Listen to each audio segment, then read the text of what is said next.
The Abbot General for the Cistercian Order of the Holy Cross. The Bible, for me, as I am sure it is for you, one of my favorite books. I spend as much time as I can studying it and reading it, and I've been doing that for 45 years. I particularly like this version. This is St. Jerome's Bible with commentary. You might remember that St. Jerome was the one who, out of the opportunity to pick from hundreds and hundreds of manuscripts, actually picked the ones that we now find in the New Testament. It's an exciting journey, resharing with St. Jerome his journey and what the Bible means. As I read it, I tried to discover what does it mean to me to be a holy person, in my particular case, a holy monk. And the Bible does a good job at that. But for me, and perhaps for you too, if we could have it put in a simpler, more direct kind of way, a shorter kind of way, a way that's worked throughout the centuries, a way that will work today in our very modern, sophisticated, complex times, wouldn't that be great? The Rule of St Benedict actually has done that for me, and it has done that for thousands and thousands of monks for over 1,500 years, and lay people, and priests, and nuns. It speaks to us all. Some of the things that it says is so great. It starts with the words, to listen.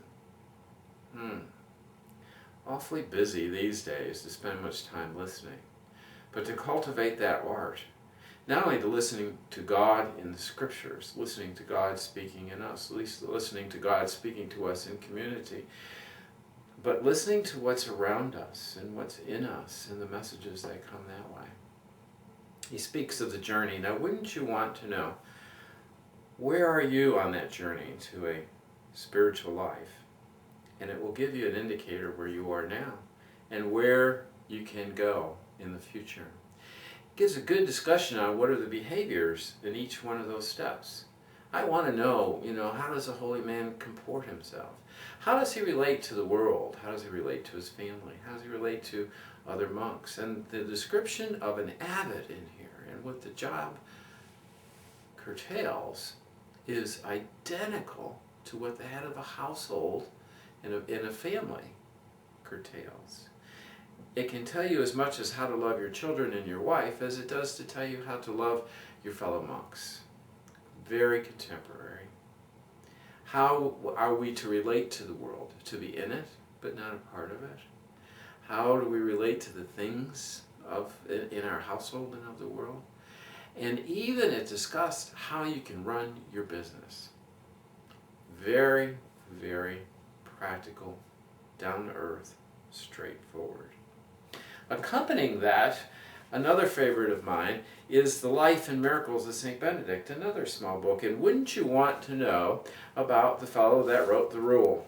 Exciting journey. What was his journey to being a holy man, a saint, recognized by the Church as a saint and holy man? How is it that he fought with sin? There is a great story in here, and how one time he was lusting over this woman he had met, and his response to that was to curb the desires of the flesh by jumping into a bramble bush and tearing up his flesh. Well, I wouldn't encourage that to anyone today.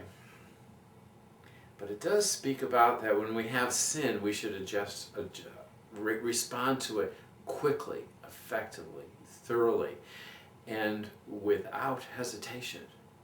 Good lesson for us all.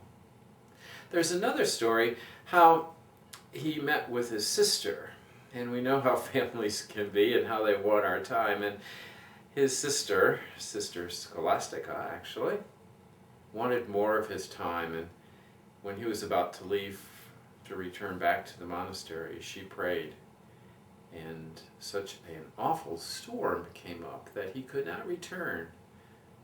The power of the prayer of our sisters. Wonderful visions of how he sees things, that God sees things. Interesting story about saving the life of a child who had fallen into the pond, and the quickness of the response of the monks. And it's one of my favorites is how this group of monks wanted him to become their abbot, and eventually didn't like him and poisoned his drink. As he blessed the cup that day, God, in his infinite power, broke the goblet, and immediately St. Benedict knew of the plot against him, scolded his monks, and left them. To me, that speaks how people who should be for us are often against us, but yet God protects us even in those moments. 2 wonderful books, and I suggest that you read them, study them, make them part of your life. Of course, along with, and yes, St. Jerome's version of the Bible. And may Almighty God bless you, keep you from every evil, and bring you to life everlasting.